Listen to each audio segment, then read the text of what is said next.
Hi everyone, this is the video for Mill's Utilitarianism. Before we begin talking about the theory, just a little bit of background on the philosopher, John Stuart Mill. He's a British philosopher during the early and mid 1800s. Famous, especially among the philosophers that we've studied so far, as an early proponent of racial and gender equality. He famously wrote against slavery and for women's rights, distinct from many of the other philosophers that we've studied in that regard. He is a proponent of the branch of ethical theories called Utilitarianism, which is itself a form of consequentialism. The general idea for all consequentialist theories is that with respect to morality, the consequences are what matter. So when you are evaluating an action as moral or immoral, you ought to focus on the consequence rather than on character, like you did for Aristotle, or on motive and duty, like you do for Kant, or on intentions, like you do in Aquinas' doctrine of double effect. With consequentialism, including utilitarianism, the key is the consequence. An action is moral if it has good consequences, and it's immoral if it has bad consequences. And for utilitarianism in particular, those good and bad consequences are going to have to do with happiness, as we'll see shortly. Mill himself is not the founder of utilitarianism. It is generally attributed to Jeremy Bentham, a earlier philosopher, but a person known to Mill. Bentham's version of utilitarianism is called act utilitarianism.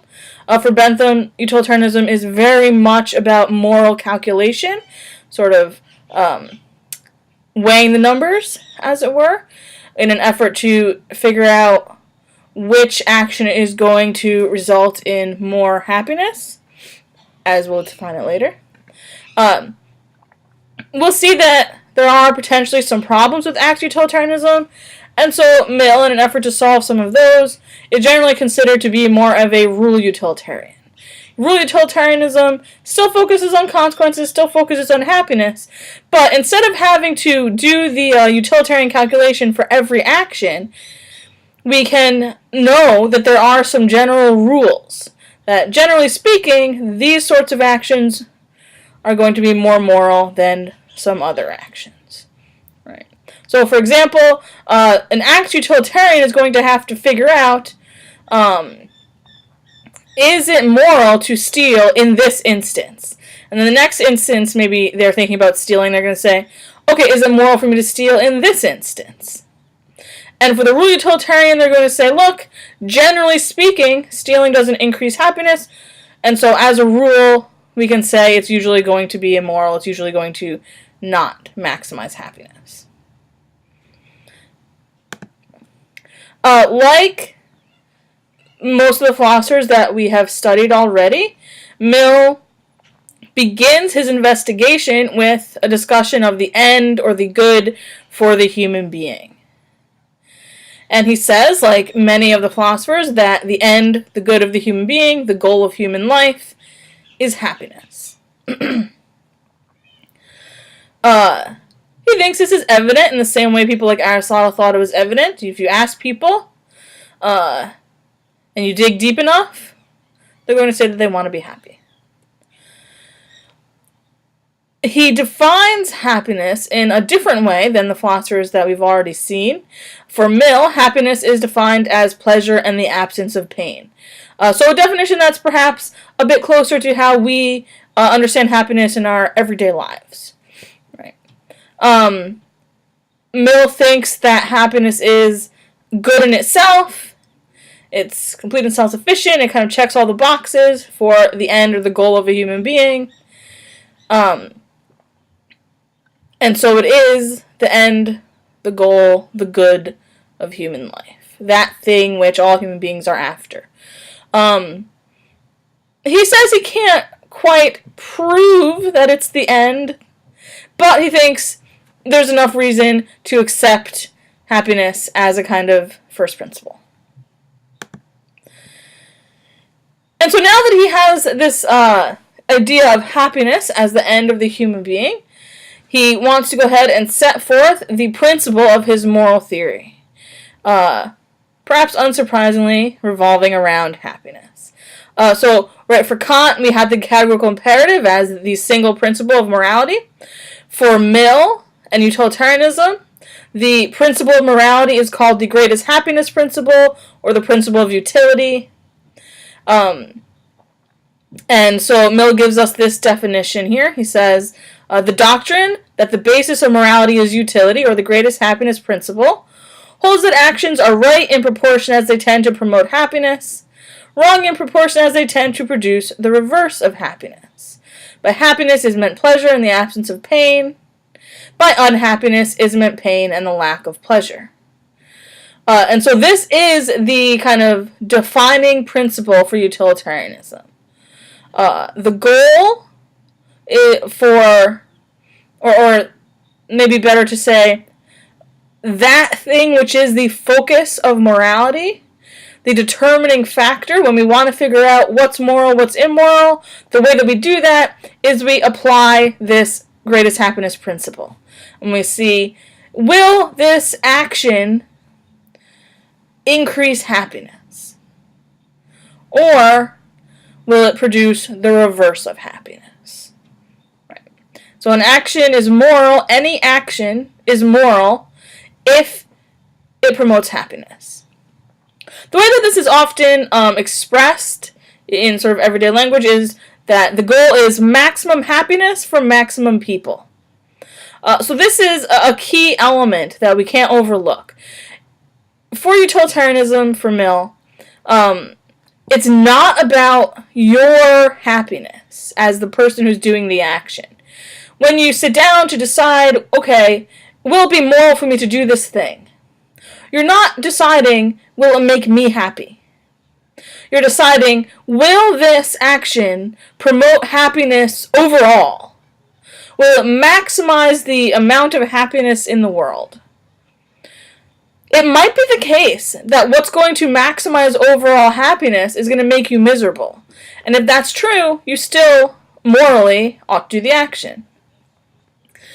Usually, what makes you happy is going to be fine. But there are rare instances where overall happiness is going to dictate that you do something which doesn't actually make you happy. And so that's why a key feature here is to remember that it's not about any individual person's happiness. It's not about the agent's happiness. It's about maximizing overall happiness, the most happiness for the most people possible. Now that he's given us this principle of morality, the greatest happiness principle, because Mill's not the founder of utilitarianism, he has the opportunity to look back at what people have been saying about utilitarianism, the problems that they have seen with utilitarianism, and he's able to offer a response. So a lot of what we get in his treatise called Utilitarianism is a presentation of common objections that people have had, anti-utilitarian views, and Mill's response to try to defend utilitarianism against those views. So he gives 8 or 9, and so we'll talk about each one. So the first objection, many people say utilitarianism is a bad doctrine, we should abandon it, because it is a doctrine worthy only of pigs. Essentially what this objection says is the focus on pleasure, instead of some different definition of happiness, say. This focus on pleasure allows human beings or encourages human beings to live in an animalistic fashion. That even animals, even pigs, can have pleasure. And so a life that's focused on pleasure is going to be a kind of animalistic life. Shouldn't the human being be encouraged to live a life not like a pig, but specially human, right? So most philosophers would say, shouldn't a human being focus not on pleasure, but on reason or something like that, right? So the objection says, for this reason, we should abandon utilitarianism. But Mill responds to this by saying, look, yes, utilitarianism is about pleasure, but that doesn't mean it's about animalistic pleasures. It's not about physical pleasure, necessarily. It could also be, and must also be, about higher order intellectual pleasures. Right? So Mill says we have high quality and low quality pleasures. High quality pleasures are going to be those that activate our reason and our intellect. Low quality pleasures are the kind of physical pleasures that even animals have access to.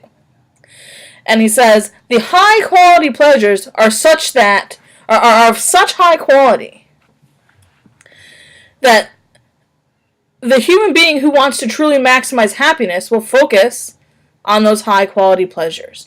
Things that only the human being can do and find pleasure in. Art, literature, philosophy, and so on. And so he says, to be human is to live a rational intellectual life. It just turns out that that is also the most pleasurable life for the human being. And so he says we should focus still on pleasure, but on those higher quality pleasures that are going to give us a much more payoff than the low quality physical pleasures that animals can experience. And he has this famous quote from page 7 and something similar from page 6 of our version of the text, which says, it is better to be a human being dissatisfied than a pig satisfied. Better to be Socrates dissatisfied than a fool satisfied. And if the fool or the pig think otherwise, that is because they know only their own side of the question. The other party to the comparison knows both sides. So the idea here is, he says, we can know that these higher quality pleasures are superior because if we really think about the sort of life we want to live, he says, no rational person is going to want to be a pig. We understand that there's something fundamentally better about a human life than an animal life. That if he said, hey, look, you have the opportunity right here that to be turned into a pig, to be the happiest pig ever, or you can live your regular human existence. He says no rational person, no one who's thinking clearly, is going to choose to be turned into the pig. Everyone is going to see that there is something qualitatively better about a human life, even about a mediocre human life, that isn't, happiness all the time, than there is about the very best life that an animal could have. And so this is some indication from Mill that these high quality pleasures are superior to the lower quality pleasures. He realizes that some folks might disagree, and he says those folks, they're just not experienced enough. And so we can't rely on the average person to tell us which pleasures we should pursue. Instead, we rely on what Mill calls the competent judge. The competent judge is the person who has experience and expertise in the particular area that you're looking at and will be able to tell you which pleasures, which experiences are going to actually maximize happiness, which are going to be the higher quality. So, for example, the competent judge is going to be able to tell you that literature is going to provide you more pleasure than ice cream. Right? And, even beyond that, the competent judge is going to be able to tell you that Shakespeare is better than, some sort of, trashy beach novel that you might read. And they're going to be able to do that because they've experienced both. They have the necessary understanding. Perhaps, for my example, they are educated about literary theory and what makes good literature and that sort of thing. And so they'll be able to provide an account of why one is better than the other. And Mill says, if we uneducated people who don't have all the experience and all of that education to back up our opinion, don't agree, that means that we just don't understand. We should trust the competent judge, and he says, eventually we'll realize that they're right. Both with respect to the lower versus higher quality pleasures, and also with respect to the ranking of high quality pleasures. So the idea is, according to Mill, utilitarianism is not animalistic because the real focus ought always to be on the high quality pleasures. Another popular objection that people have to utilitarianism is the claim that happiness can't be the moral standard and the ultimate end of the human being because it's unattainable. So the argument here goes, it is impossible to achieve permanent happiness. Right? We can't become happy such that that's it, we're done, we're happy forever and ever, and we can never lose that happiness. Since happiness in that sense is unattainable, a moral theory focused on happiness like utilitarianism should be abandoned. So that's the objection. Mill's response to this objection is to say, yeah, happiness as a permanent state is impossible, but luckily for utilitarianism, no one actually means that by happiness. Right? He says, when the utilitarian talks about happiness, they're not talking about attaining some kind of permanent state of mind. Instead, they're talking about living a life that is, on the whole, happy. That has more ups than downs. Recognizing that it's going to be a kind of a cycle. That you're going to have moments of rapture, you're going to have moments of tranquility, you're going to have perhaps brief moments of pain. And so the goal for the utilitarian isn't to have permanent happiness. The goal is to have a life that is happy as much as possible, that contains as many moments of pleasure and happiness as possible and as few moments of pain as possible. Indeed, he even says that perhaps this sort of cyclical nature of happiness enhances happiness overall. When we experience pleasure after moments of tranquility or even pain, we experience them more deeply. Whereas if we were permanently happy, we would sort of stop noticing. And so he rejects this objection because he says this is a misunderstanding of what the utilitarian means by happiness.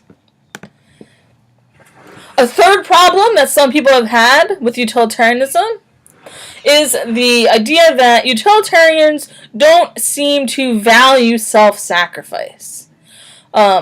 Often we want to be able to say that, right, the soldier who jumps on the grenade, the person, the mother who jumps in front of the taxi and saves their child, the people who sacrifice themselves for others are heroic and moral.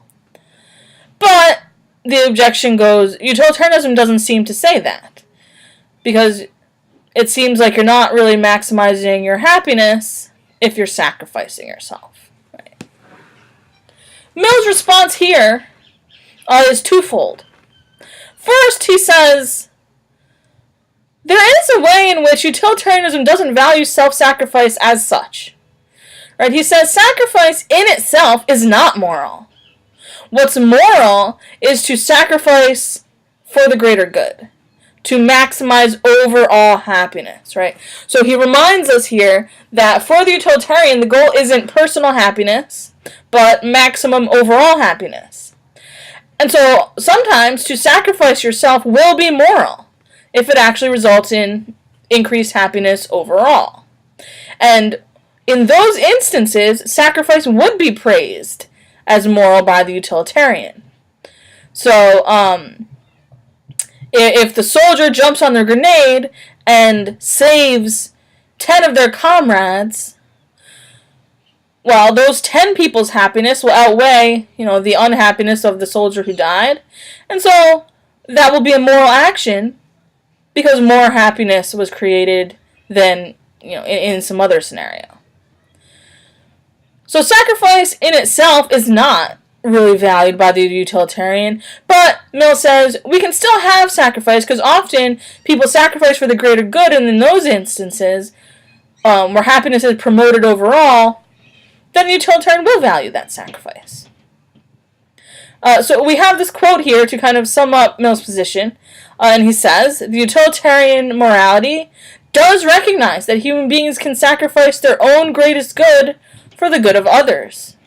It merely refuses to admit that the sacrifice is itself a good. It regards as wasted any sacrifice that doesn't increase or tend to increase the sum total of happiness.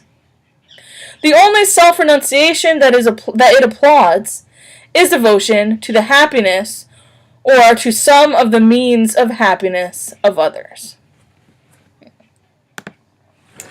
A fourth objection that people often make to utilitarianism is the idea that the utilitarian moral standard is too high. It asks too much of people. Because people aren't going to be motivated by maximum happiness. Most of the time, people care about their own happiness. And it's too much to ask people to constantly focus on overall happiness, other people's happiness, and not their own. If the standard of morality is too high, and the vast majority of people will not be able to follow it, then the moral theory should be rejected. That's the objection. Mill responds to this and defends utilitarianism by reminding us that utilitarianism is a consequentialist theory. And so he says here, motive has nothing to do with the morality of the action, though it has much to do with the worth of the agent. So he says, hey look, remember, we don't care about motive. Utilitarianism is consequentialist. We care about the consequences. Has maximum happiness been achieved? Yes. Then it doesn't matter if that was a person's goal or not. As long as the consequence is maximum happiness, it doesn't matter what motive that person had. It doesn't matter what they intended to do. All that matters is what the consequence is. And he goes further and says, in our most, everyday moral actions that we do, to promote our own happiness is to maximize overall happiness, because usually our actions aren't very wide-ranging, right? My decision to have salad or pizza for lunch, that might impact my own happiness, but no one else is really going to care, so it doesn't matter that I'm not motivated by other people's happiness. And most of our actions are going to be like that. That they only affect us, so it's fine to only care about our own happiness. Yes, there are some actions, big moral decisions, that also affect other people. And in those, it'd be great if we were motivated using by the greatest happiness principle to maximize happiness. But as long as the consequence is maximum happiness, the utilitarian doesn't really care what our motivation is. And so he says the standard isn't too high because the standard is not based on motive in the way that this objection seems to think it is. Yet another objection that people have to utilitarianism is the claim that utilitarianism is a chilly philosophy. The idea here is that this focus on consequences makes people cold and unsympathizing. It chills our moral feelings. Utilitarianism is a view of morality that seems to care very little about individual people. It seems to make people into numbers and then sort of shuffle those numbers around to make an almost mathematical calculation of what happiness is going to be gained or lost with a particular action. And so the objection says, shouldn't a moral theory focus more on people? Shouldn't a moral theory care or help us to care about the personal qualities that an individual has, about their value as a human being. Utilitarianism seems not to do that, so we should reject it. Mill's response here is to say, look, it's fine to care about people as individuals, to be sympathetic, all that stuff. That's just not the focus of utilitarianism. He says utilitarianism is action-driven morality. The focus is on evaluating actions as moral actions or immoral actions. It's simply not the goal of utilitarianism to determine whether individuals are moral or immoral people. It's simply not the goal of utilitarianism to focus on sympathy or empathy or virtue or any of those things. That's not to say that those aren't also important elements of human life. They're just not elements that utilitarianism deals with. Utilitarianism is a very narrow theory. And so he says, when we're evaluating actions, he maintains utilitarianism is the best way to do that. If we want to evaluate people and decide whether a person is moral or immoral, well, we might have to take other things into account, and that's okay, and that's just beyond the scope of utilitarianism. So his response here is, we shouldn't abandon utilitarianism because it doesn't do these things. We should just recognize that utilitarianism doesn't claim to do those things. That utilitarianism has a narrow focus, and it does what it claims to do well. That's what Mill thinks. A sixth objection, raised by some folks, especially folks who think that God is important to morality, is that utilitarianism is a godless doctrine. In our little overview of utilitarianism, the greatest happiness principle, God wasn't mentioned at all. In Mill's responses to all the 5 objections that we've had so far, God wasn't mentioned at all. And so some people say, shouldn't God be part of our moral theory? Utilitarianism doesn't seem to leave room for that, so we should abandon utilitarianism. That's the objection. Mill has a couple of ways in which he could respond.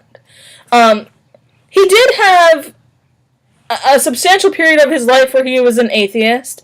It's somewhat unclear at the end of his life whether he maintained his atheism or not, to my understanding. But it's not beyond the realm of possibility, and certainly contemporary utilitarians who act today often say, essentially, who cares? We don't need God. Maybe God doesn't exist. If he does, he doesn't really belong in philosophy. And so one response the utilitarians could make is to say, sure, utilitarianism is godless, but it doesn't matter. Instead, Mill wants to demonstrate that utilitarianism is also valuable and also a valid moral theory for religious people. And so Mill's response is to say, look, God wants us to be happy. Utilitarianism focuses on happiness. So rather than being a godless doctrine, Mill claims that utilitarianism is the most godly of doctrines, because it is the moral theory that is most in line with God's wishes for human beings. And so we have this quote to sort of demonstrate that position. Mill says, if it is true that God desires the happiness of his creatures above all else, and that this was his purpose in creating them, then utilitarianism, far from being a godless doctrine, is the most deeply religious of them all. And he continues, whatever aid religion, either natural or revealed, can provide to ethical investigation is as open to the utilitarian moralist as to any other. So instead of taking an atheistic approach, Mill says, no, utilitarians welcome God and religious people into their moral philosophy. There's a place for that sort of thinking in utilitarianism, because God wants us to be happy. A seventh popular objection to utilitarianism, one that is especially motivated by Kantian theories, deontological theories, is that utilitarianism is expedient, not principled. So the claim here is The utilitarians are going to opt for whatever is easiest or most convenient or most practical in a situation instead of focusing on what's truly moral, on what's right. So if we think about Kant and what we saw previously in deontology, right? Kant had a very strict, absolutist version of morality, where some things were just moral no matter what the circumstances, no matter what the consequences.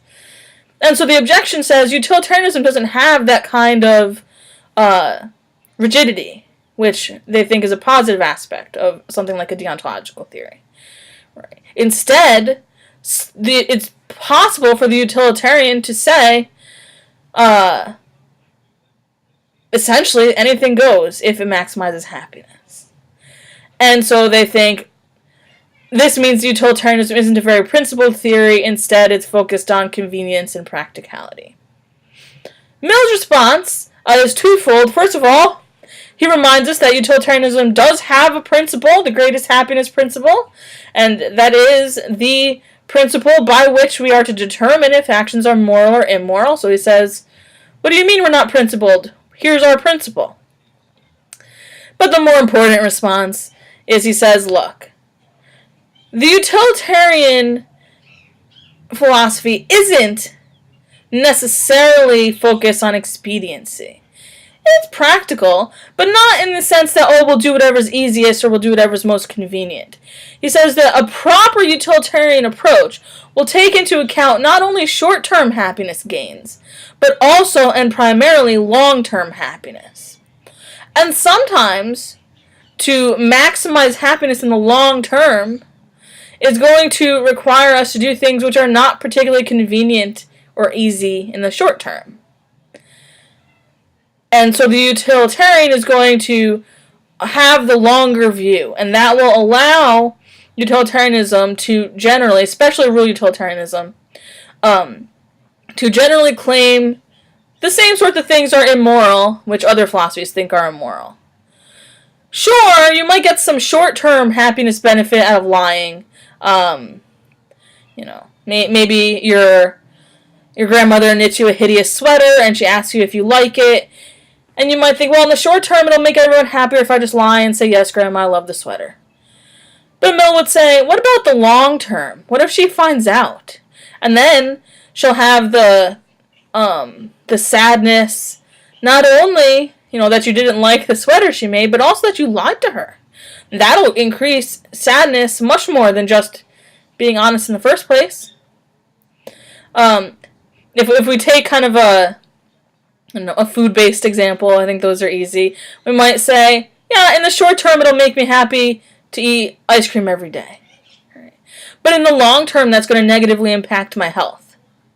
And so even though it's not the easiest or the quickest or the most practical at the moment thing that I could be doing, I'd much rather eat the ice cream. Instead, I'll eat healthy foods, because in the long term, I'll be happier being healthy than unhealthy. Right. So the idea here is, Mill says, no, utilitarianism isn't just about expedience. It's about long-term, sustained happiness, not just quick and convenient happiness. And also, utilitarianism does have a principle, the greatest happiness principle, that can guide us in determining what's moral and what's immoral. An eighth objection that people have is essentially there's just not enough time to do the required utilitarian calculation. I have to decide right now whether I should, if we take the trolley experiment that we talked about, or that you're going to talk about in your discussions this week. I have to decide right now whether I should let the trolley hit 4 people or divert it and just hit 1. The trolley is going pretty fast. I only have a minute to decide. I don't have a lot of time to sit down and calculate what's going to maximize happiness. I have to act now, right? Or if grandma says, hey, do you like my sweater? I don't have time to sit and think, oh, what should I do? Should I lie to her? What would be the consequences of that? Should I tell her the truth? What would be the consequences of that? She's going to get suspicious if you're sitting there for 5 minutes and you haven't said anything. And so the objection says, moral situations require us to act quickly. We don't have time to calculate and do essentially moral math problems. Mill's response is to say, that is a valid critique of some forms of utilitarianism, namely act utilitarianism. However, Mill, as a proponent of rule utilitarianism, says that he doesn't have that problem. He says, look, we've had all of human history to work out what sorts of things tend to maximize happiness and what sorts of things tend to produce the reverse of happiness. And so we don't have to sit there and do the calculation for every action. We have had enough time to develop some moral rules. Usually, lying doesn't maximize happiness. Usually, murder doesn't maximize happiness. And so we can rely on those rules to point us in the right direction. I don't have to sit and think about whether I should lie to grandma or not. I know that usually that's not going to be good, and then I can tell her the truth. Or, if I really hate my neighbor, and I'm contemplating whether it would be moral to murder them or not, I don't have to contemplate that. I know that usually murder does not maximize happiness. Usually murder produces pain and unhappiness.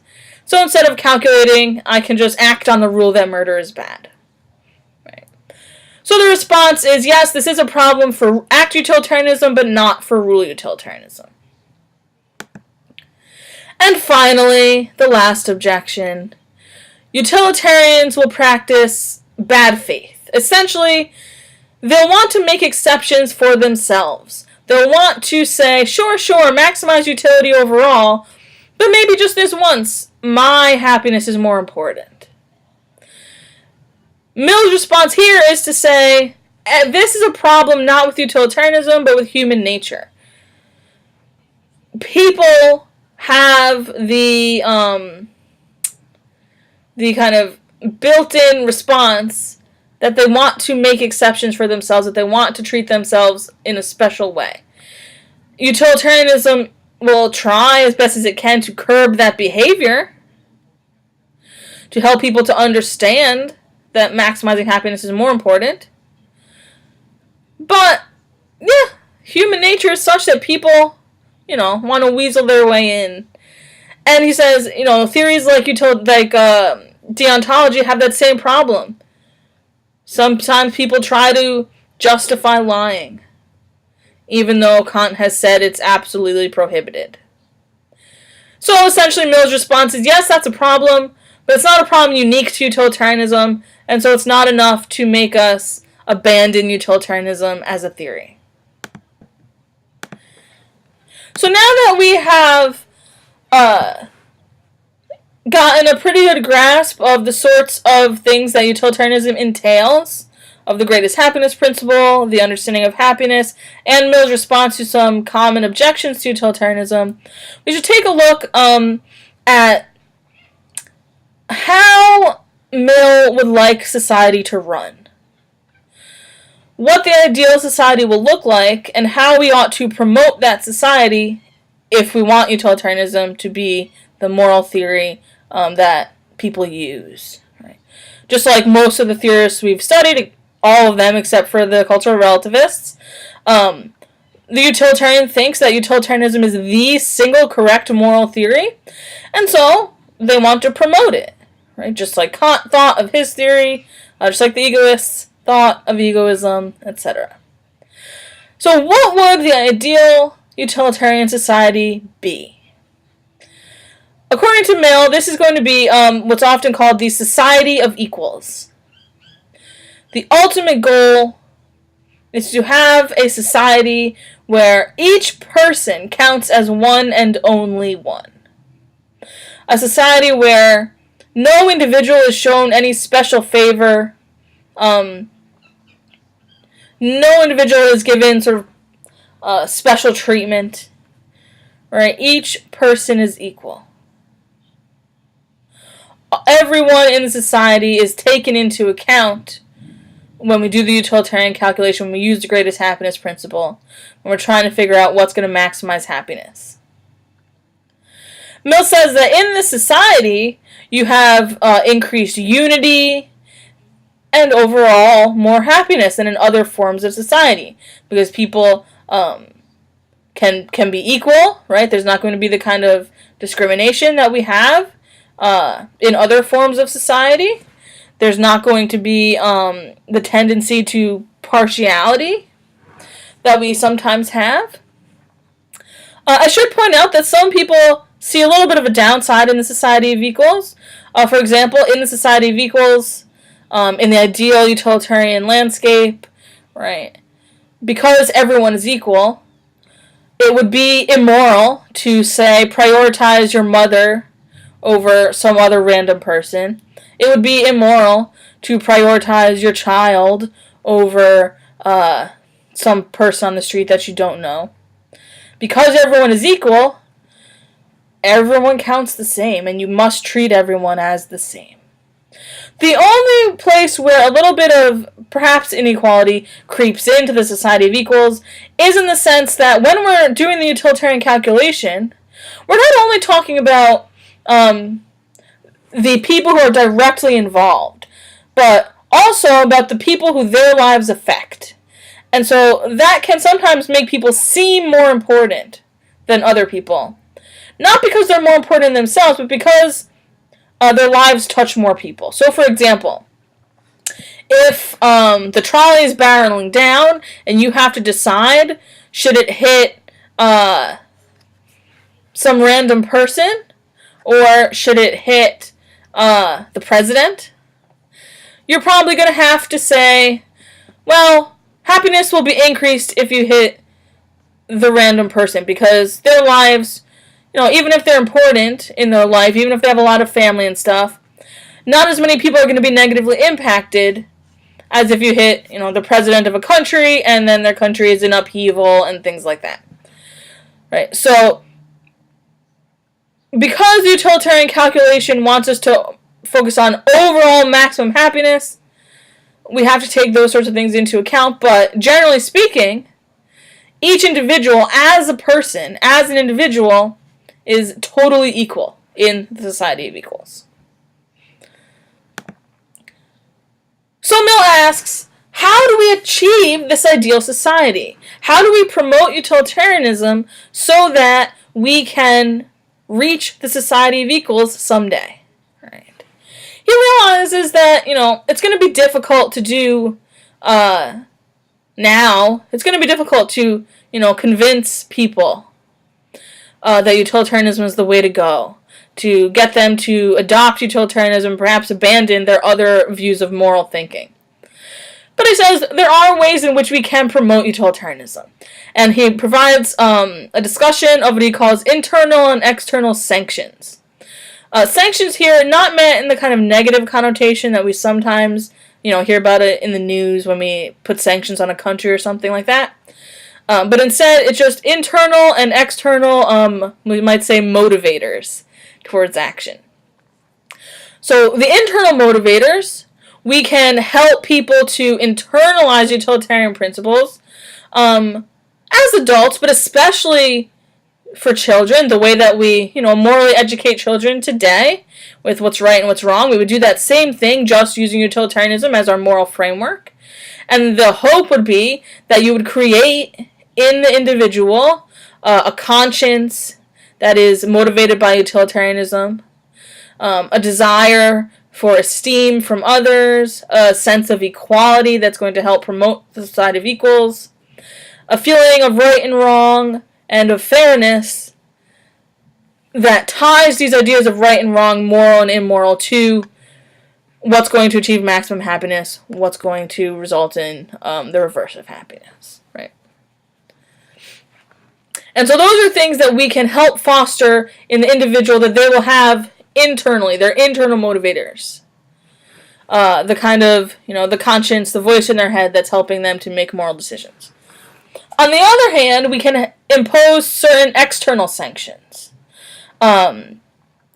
We can create a legal code that offers rewards and punishments, praise and blame, using utilitarianism as our motivating factor rather than some other theory. So those things which tend to decrease happiness would be illegal, and those things which tend to promote happiness would be legal, something like that. We can use external sanctions to promote a sense of empathy and affection for others, which would foster a society where people are caring about other people equally and not privileging some over others. Right. So the idea is by promoting an internal utilitarian sense, and by creating a society using utilitarian principles and ideals, we can get closer to the society of equals, and hopefully eventually achieve that society of equals for Mill.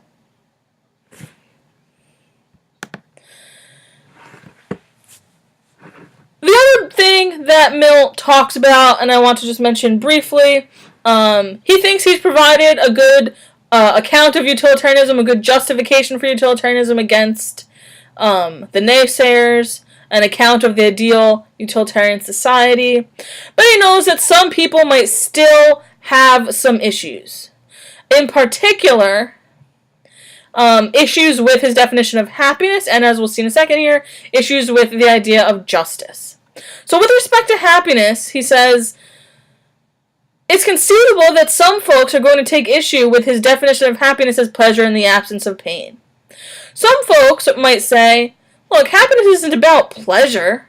Happiness is about money, or honor, or fame. Or, if you're someone like Aristotle, happiness isn't about pleasure. Happiness is about being virtuous. How can we deal with these other potential definitions of happiness? Well, instead of rejecting them, Mill says, we can take all of these potential definitions and they can all be subsumed under the definition that we're already working with, pleasure in the absence of pain. He says, for some people, these things will be ingredients to happiness, necessary features. For some individuals, they're just not going to be happy if they don't have money. And so for them, what's going to maximize pleasure and decrease pain is to have money. For some people, they're just not going to be happy unless they're famous. And so for those individuals, their life will be more pleasurable and less painful if they're famous.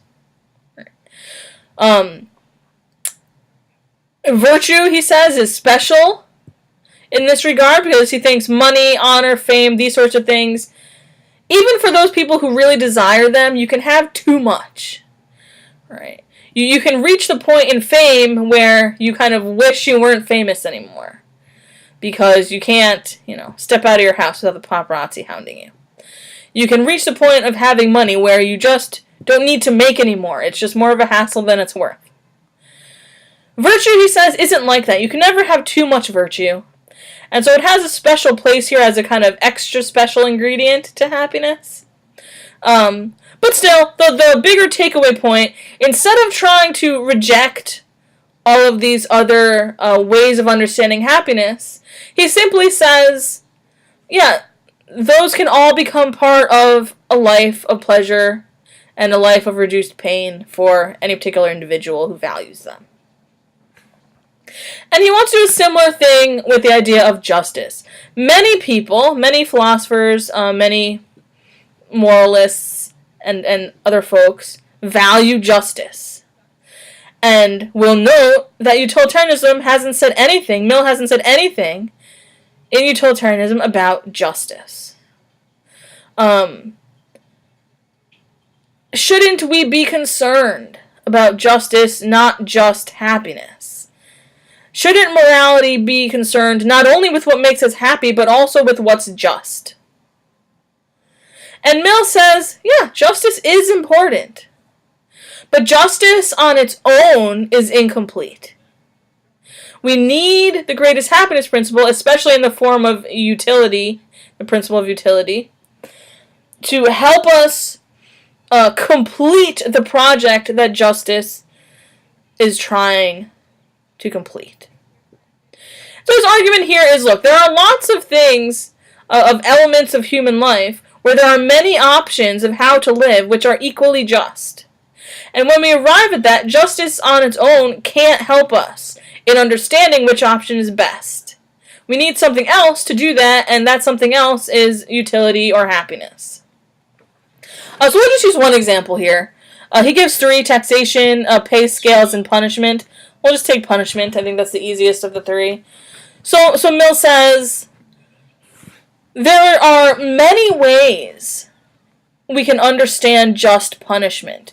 If we say somebody has murdered another person and we have to figure out how we should punish them, he says there's a good argument to be made that the death penalty is just punishment. There's an equally good argument to be made that life in prison is just punishment. There might also be an argument to be made, as they do in some other countries, that a 25-year sentence as the maximum is just punishment. Justice on its own can't help us choose among those 3, because they're all equally just. But the greatest happiness principle can help us choose. We can say, okay, here are our just options. Now, which one of these options is going to maximize happiness? And we choose the one that we think will maximize happiness. So his point here is, once again, instead of having to reject something that people value, he can bring it into the utilitarian fold and say, look, utilitarians can care about justice, just like they can care about money and fame and virtue. We don't have to reject those things in order to uphold utilitarianism. And so that's the last bit of Mill's utilitarianism that I wanted to address. Hopefully we have a pretty good working understanding of the major components of utilitarianism and some of these maybe less important secondary issues with respect to Mill's understanding of how we would promote an ideal utilitarian society. Thanks.